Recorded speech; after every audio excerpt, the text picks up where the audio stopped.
all my siblings' lives. I've attended myself MCAA events with my dad since 2014. And at every single event I attend, the question I'm asked most often is, what is your dad really like?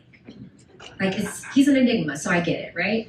Because it's true, at this point, he's lived and worked a life and career that speaks for itself. His reputation for being an astute and pragmatic businessman precedes him in every room. His accolades herald every position of honor he holds, whether it's being a deacon at his church, or a trustee at Truist Bank, or a trustee for the North Carolina Agricultural and Technical State University. I say Aggie Pride. Aggie Pride. Truly, his resume is filled to bursting with accomplishments, including a score of first two halves and largest two have-evers and highest grossings.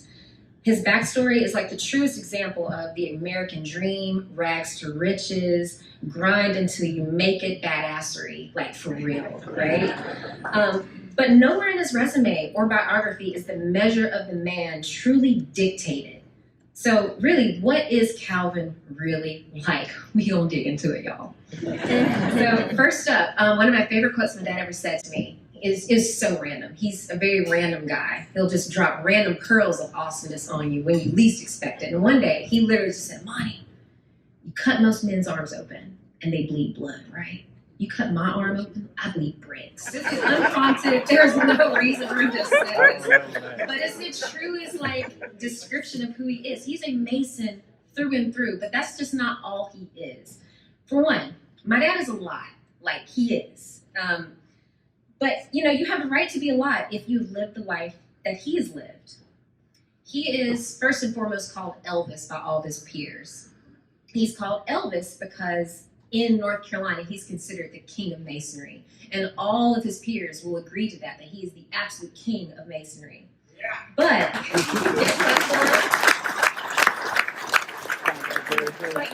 before anyone called him a king or Elvis, he always will always refer to my mom as his queen.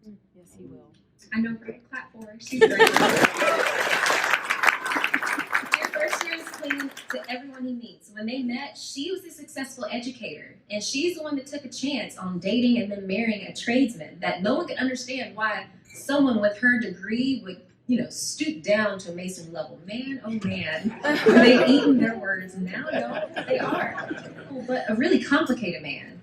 He's an enigma, as I said. He's impossible to read, but he's relatively easy to get along with, as long as you follow his directions, advice, hints, and signs to exacting measures.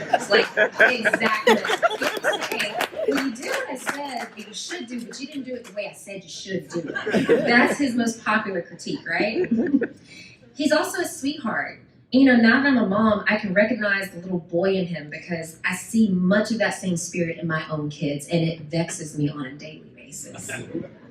He is shy, and he does not gravitate towards attention-grabbing overtures, such as this. He must be absolutely cringing in his seat right now, just a little bit or maybe a lot of it, because here I am up here talking about him. And Dad, I hope you just bask in this moment, just a little bit. Bask in it. Let's see, what else? He can't dance. At all, but he will do so with the right partner and with the right amount of liquid courage, amounts of money, inordinate amounts of money, every year, over the years, to schools, athletic programs, to politicians and PACs such as the MCAA PAC. He donates to churches via tithes, via direct donations, and to civic organizations. For us Girl Scouts, me and my sisters, he would just buy all the damn Girl Scout cookies because we all sucked at selling them. On top of that, he sent dozens of kids, more than I could name, more than any of us will ever know, to college. And the only thing he ever expected in return was just a diploma. That was it. Just would pay it and just say, go and better yourself. That's the kind of guy he is. He loves kids. He was and still is a tough dad, but he's an absolute teddy bear of a grandpa. I don't know how he got short in his stick, but he's an A1 grandpa. He has the humor of a 12-year-old and loves a good old dirty joke. Not a dad joke, a full-on locker room, could get you fired kind of dirty joke. He will go to every one of your games and take pictures with a Nikon camera wearing full body camouflage. That's the kind of guy he is. And he will attend all sporting events no matter the weather conditions. We once sat through an NC State football game in hurricane, a literal hurricane, where you had to wear like hip waders to protect yourself. Yeah. He hosts family dinners at his house every Sunday, which is annoying and heartwarming because no one else really gets a chance to host. But he does it to show, not to show off, but because he genuinely brings him joy in the space that he created. Of happiness, he doesn't speak much on it. I think his happiness comes from the knowledge that he accomplished even more than what he set out to do. He was a kid out of high school with a truck, trowel, tool bag, a hoe, and a willingness to just work until he earned the right to be on your wall. He started a masonry company with his best friend because he wanted to provide an avenue for he and his friends to work year-round as tradesmen versus just being seasonal journeymen, which was the thing back in the 70s and early 80s. That kid didn't have a Calvin Brodie to look up to. No one that looked like him had reached the heights that he would soon reach. Can we just reflect on that for just like 1 second? Because most of us need something to aspire to, someone that looks or sounds or we can relate to, and he literally didn't have that. Most people need a mentor or a guide to show them the way. And true, my father counts a few men in his life as having been those types of mentors. But there are two in particular that I want to pay special attention to. One is the late and great Sam McGee, who is also a Hall of Famer, who gave my father just tremendous advice when he got started in the 80s and it just really nurtured him into this civic organization. But also, and not many people can say this, the man that taught him to lay brick is actually here tonight. Mr. Turner, can you stand up real quick?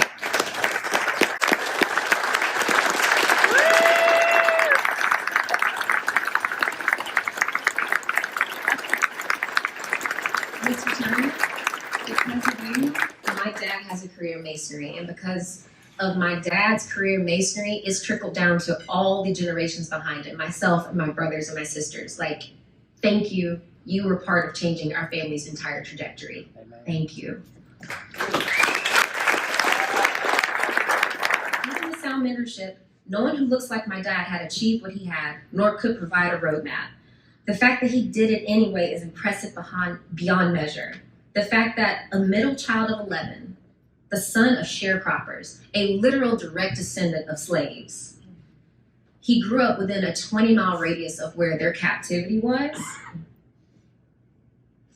The fact that he's made it to this moment is astounding, and we can't not just sit in that for a second. Don't be uncomfortable in it, just sit in it, bask in it, and just celebrate the fact that we've gotten to the spot where a guy like my dad can be here right now. Amen.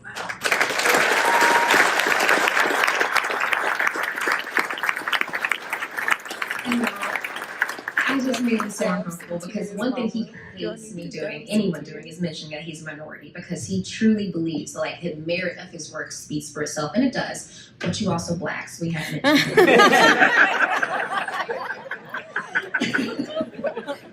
And this black man, he built the largest and most successful commercial masonry company in the Southeast U.S. Not just the most successful and the largest minority or black-owned masonry contracting company in Southeast U.S. I'm literally talking about the largest, the most successful masonry contracting company in the Southeast U.S. My dad, he did that. He's consistently employed over,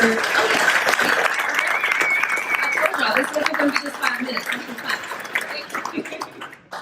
He has consistently employed over 350 employees for over 20 years through all economic conditions. I remember specifically in 2011 when the economic downturn happened, and he said, you know what? We're going to just rotate our crews so we don't have anyone go hungry this year. Instead of laying off people, we're going to rotate crews so everyone can keep working. I want to shout out Doug, Ingrid, Patty, Maria, Anna, Kelly, Macy, Janine, Joe, Chavez, and posthumously Willie. Those are some of the people who have been riding with my dad since day one. If you guys are here, I know Macy and Doug are here. Please stand right quick. We'll clap for you right quick. And James Mango, he's here as well. He's another rider darling.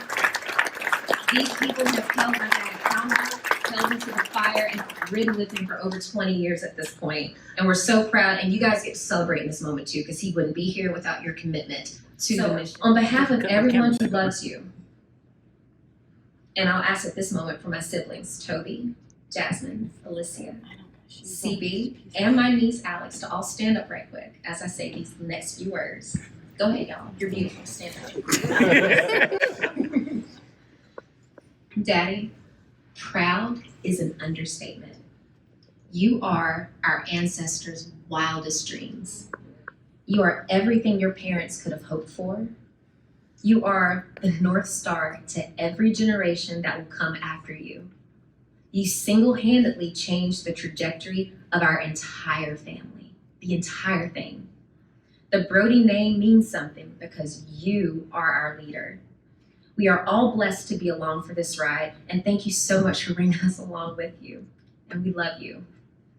At this moment, I'm gonna ask everyone that came here for my dad tonight, please all of you stand up. Oren, everyone here from the line, if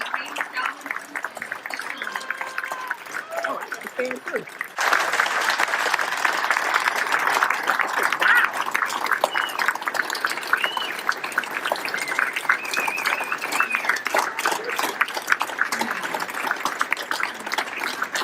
like you told me at my high school and my NC State graduation, let's add. We need to talk. Yeah. Get a blood test.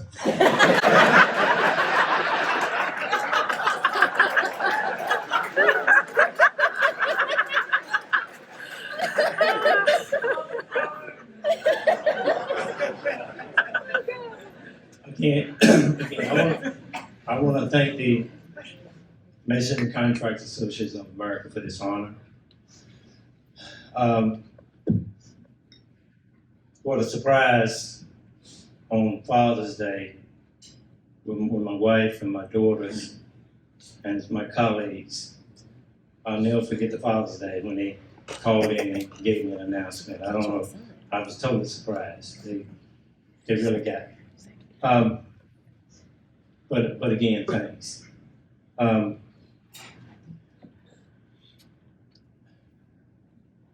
never, and I'll say this to my daughter, I can't change my color, the fact that I'm a black man, but I can make it work. It doesn't cost you any money to do business with me. Again, when I go to the market, I don't want to see color. You're not hiring a black man, you're hiring a damn good Mason. That's right, Dad.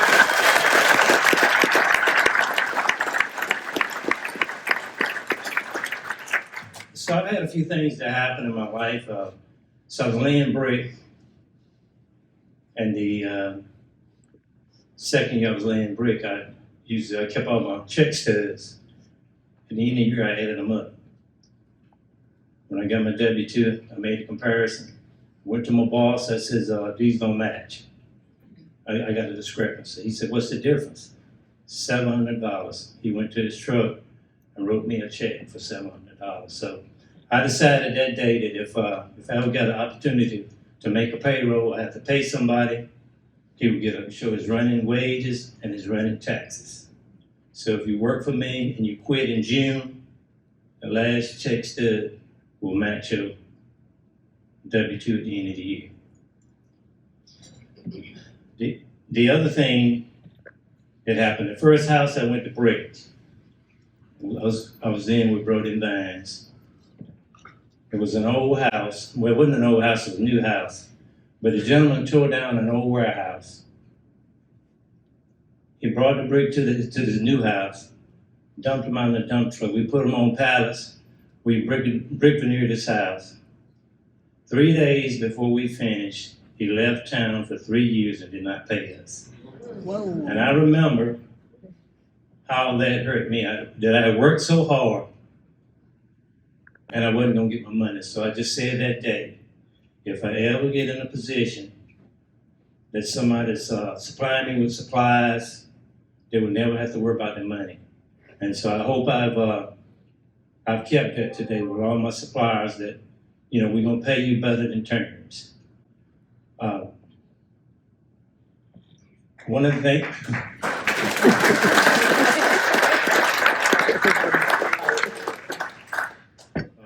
So when, we had cement shortage and whatever shortage. So I've had to call suppliers and say, we obviously need our product. And they may say, well, you got to wait.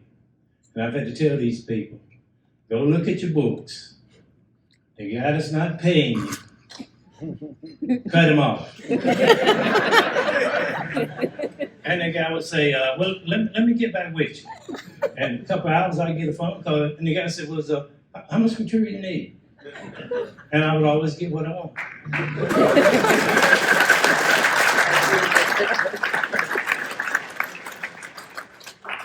So again, my daughter's done a great job at recognizing everybody, and I appreciate her. But the other thing, 1987, I thought it was a great idea that I was going to get recognized as an MBE.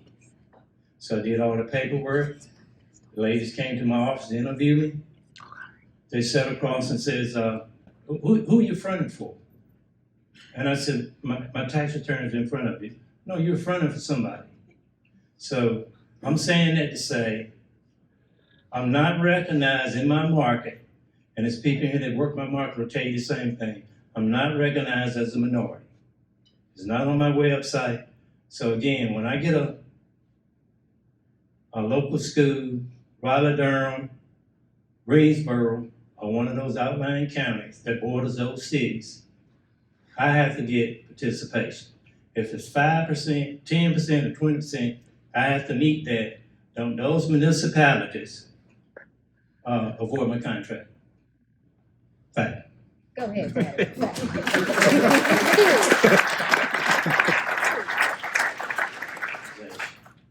And again, I've met peers here, people I can talk to all over the U.S., and they just treated me like I was the guy next door. Again, I appreciate that.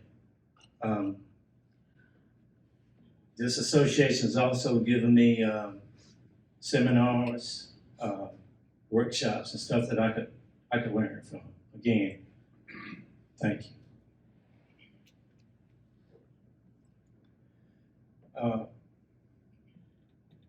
To all the suppliers and contractors in this room, we installed a great. We are either installers, suppliers, or contractors of the greatest material God has ever created. We need to work close together. We need to be where we can feed our families. We don't need to be killing each other. There's enough here for everybody. We need to do away because we got one of the oldest trades and one of the best products. All right, in closing, I want to read a quote from Dr. George Washington Carver. And it reads, "No man who continues to add something to the material well-being of the place in which he lives is long left without proper rewards." I want to thank you. I want to thank the Masonry Contractors Association of America. God bless you. God bless the USA, and God bless the Masonry Contractors Association of America.